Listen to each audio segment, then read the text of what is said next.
الذكر مجالسة، الذكر مجالسة، وقراءة القرآن محادثة، كلمات رقراقة جميلة. فالذاكر لله في معية الملك، في معية الحق تبارك وتعالى. الذاكر لله حي وإن حبست منه الأعضاء، والغافل عن ذكر الله ميت وإن تحرك بين الأحياء. طيب ما تسمع هذا الدليل من رسول الله صلى الله عليه وسلم، والحديث في الصحيحين من حديث أبي موسى الأشعري رضي الله عنه قال النبي عليه الصلاة والسلام: مثل الذي يذكر ربه والذي لا يذكر ربه كمثل الحي والميت. يا الله، كلمة حاسمة ممن آتاه الله جامع الكلم. عاوز تسمع الحديث مرة تانية؟ حاضر، اسمع كده. معرفش ما بتصليش على النبي ليه صلى الله عليه وسلم. يقول عليه الصلاة والسلام: مثل الذي يذكر ربه والذي لا يذكر ربه كمثل الحي والميت.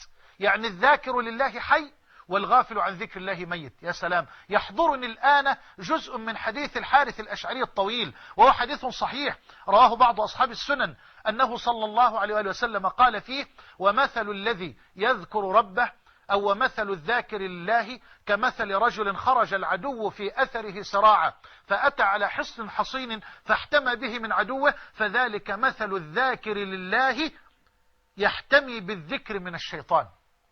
الشيطان يلاحقك، يريد أن يفترسك. حصن الأمان أن تذكر الملك الرحمن، ألا تغفل عن ذكر الله جل وعلا، من أعظم وسائل التثبيت والثبات على الدين حتى تلقى رب العالمين، أن تكون دائما في ذكر الله. يا أخي لقد فرطنا الآن في أذكار الصباح، فرطنا في أذكار المساء.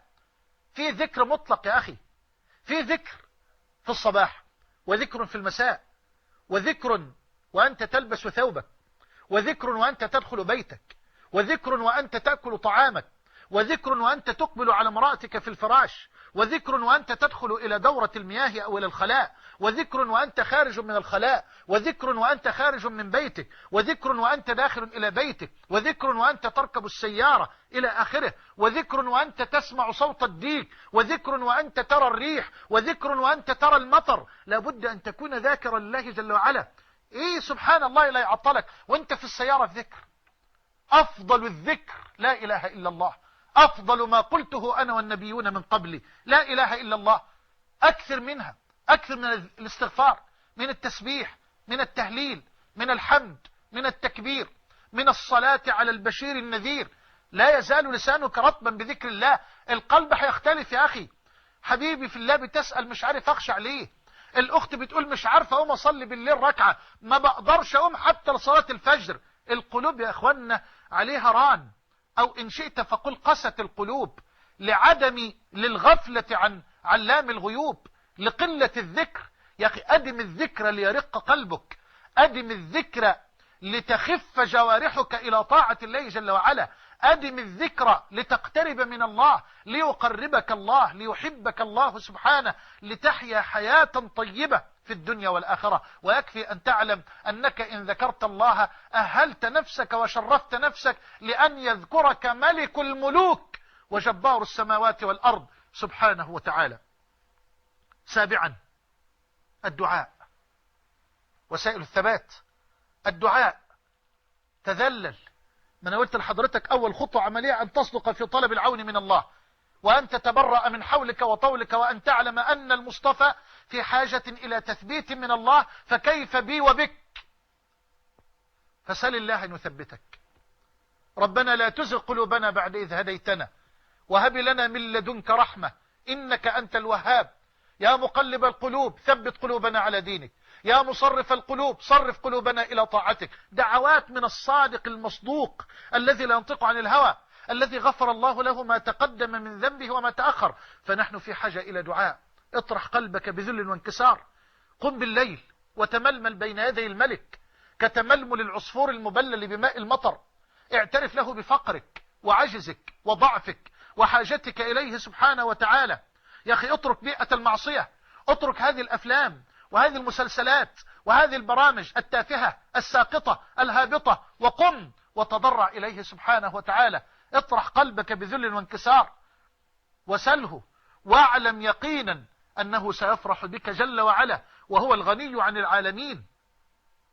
إذا مضى ثلث الليل الأول من كل ليلة يتنزل الحق جل وعلا إلى السماء الدنيا تنزلا يليق بكماله وجلاله بلا تعطيل أو تكييف أو تشبيه أو تمثيل، فكل ما دار ببالك فالله بخلاف ذلك، ليس كمثله شيء وهو السميع البصير. يتنزل الحق جل وعلا حين يمضي ثلث الليل الأول كل ليلة ويقول أنا الملك، أنا الملك، من ذا الذي يدعوني فأستجيب له، من ذا الذي يسألني فأعطيه، من ذا الذي يستغفرني فأغفر له، فلا يزال كذلك حتى يضيء الفجر. والحديث الصحيحين. أين أنت؟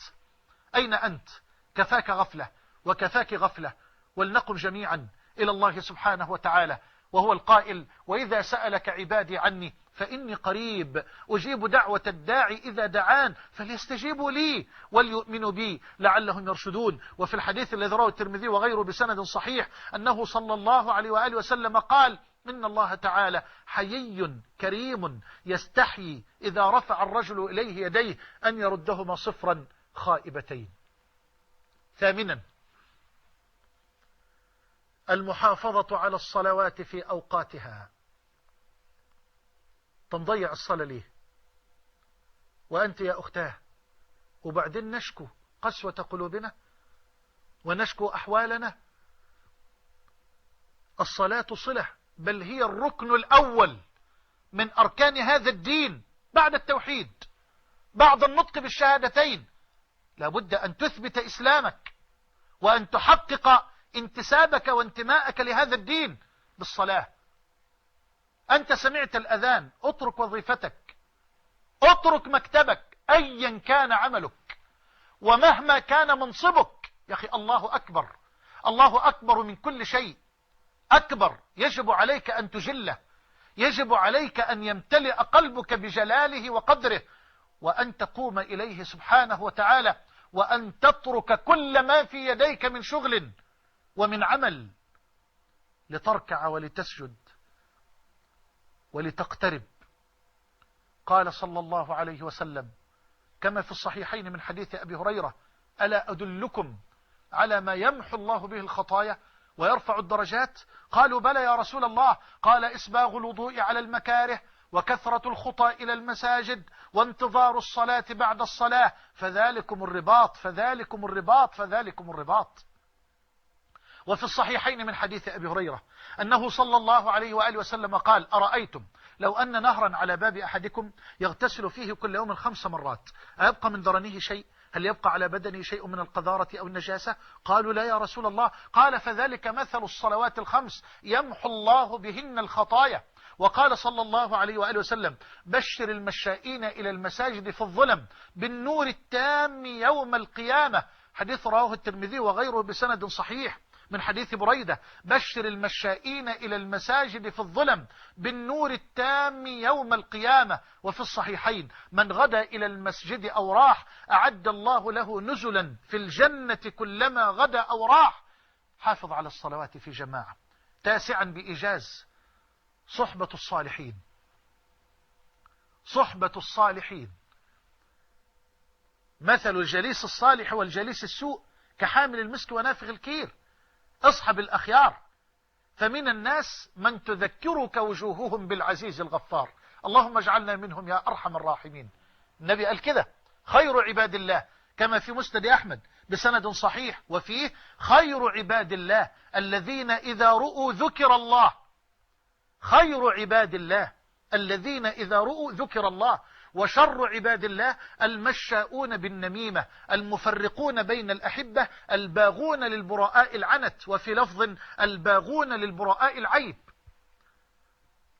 فاصحب الأخيار وخذ قرارك برجولة وقوة في هجر الأشرار وترك العصاة الفجار، لأنهم سيؤزونك أزا على معصية العزيز الغفار. لا تصاحب إلا مؤمنة ولا يأكل طعامك إلا تقي، أمر من الحبيب النبي. والحديث في سنن الترمذي بسند حسن لا تصاحب إلا مؤمنة ولا يأكل طعامك إلا تقي.